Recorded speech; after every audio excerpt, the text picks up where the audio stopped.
Every monster story begins with curiosity. But what if the scariest ones are locked in castles or crypts?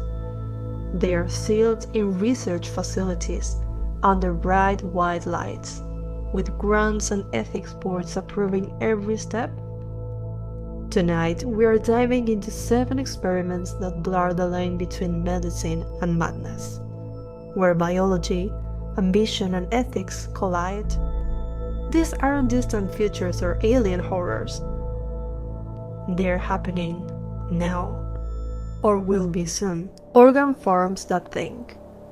Scientists can now grow miniature human organs, organoids, from stem cells. The concept began as a miracle, spare hearts and livers printed on demand. But the line blurs when researchers culture whole partial embryos and encephalic bodies without developed brains to harvest full-size organs.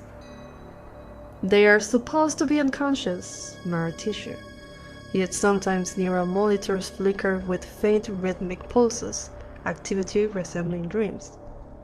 In theory, they are not alive. In practice, something in the tank still responds. That's the ethical gray zone, medicine's victory over death that might give the body a mind of its own. The rejuvenation exchange. Age reversal is no longer fantasy. Labs already test plasma transfusions from the young to the old, and gene therapy that rewinds cellular clocks. These trials cost fortunes. Wealthy volunteers buy a decade of youth. Poorer donors sell their blood for rent. Bioethicists call it longevity satisfaction. One body grows younger, while another grows weaker. Immortality may start not with magic, but inequality written in red. The adaptive implant. Modern implants can already monitor blood chemistry and adjust medication automatically.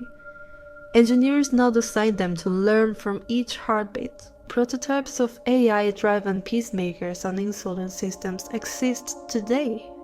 Each update lets the device rewrite its own code. The ethical gray. When adaptation becomes autonomy. If a machine inside your chest decides what's healthy means, who's in control? The doctor, the patient, or the device evolving quietly in the dark? The Controlled Ecosystem Project. Gene drives let scientists force a new trait through an entire species.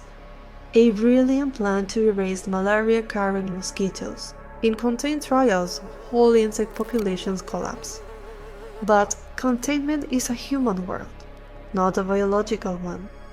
A gust of wind, one migrating swarm, and an ecosystem rewards itself. The ethical gray. Who decides which species lives or dies? Every cure for one disease risks creating another. Hunger, silence, imbalance. The planet doesn't keep lab boundaries. Synthetic consciousness organoids.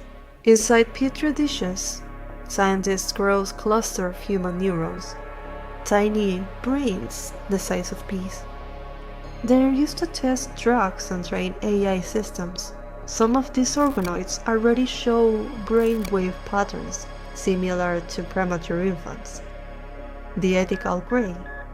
They can't speak, but electrodes record them reacting to light, to touch, to music. Are they tools or witnesses trapped in silence?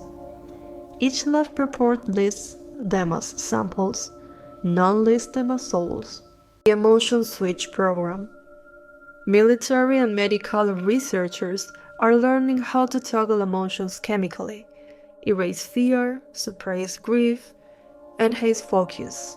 Neurostimulation and hormone modulators already control panic disorders. The ethical gray. When used beyond therapy. A soldier who can't feel hesitation. A surgeon who can't feel remorse. Is that progress or programmed numbness? If conscience becomes optional, cruelty becomes efficient.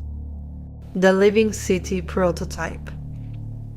Architects now can grow buildings, walls of fungal mycelium, roofs that breathe, structures that repair themselves. Bioarchitecture is real, living materials that feed on waste and carbon dioxide. The ethical gray. Living systems adapt. When the nutrient flow runs low, they search for new sources. In simulations, some designs began absorbing the very microbes that kept residents healthy. The city that heals itself may one day decide who deserves to stay healed. We like to think horror lives in haunted houses, old graveyards, shadow corners. But it doesn't. It lives in clean labs, in algorithms, in every experiment leveled for humanity's good. These projects weren't born from malice, they were born from curiosity. But curiosity doesn't know mercy. The next great terror won't crawl out of the dark. It grows in petri dishes, pulls through data cables, beats in printed hearts, breathes in recycled air. You won't even notice it at first, because it'll wear your face. Science won't need monsters anymore. We'll build them from ourselves, one ethical compromise at a time. So, before you sleep tonight, remember, the future won't come crashing through the door. It'll whisper from the lab next door. If this video made you question what's progress and what's possession, share it, subscribe, stay awake. Because the next experiment might already be running, and maybe we are the control group.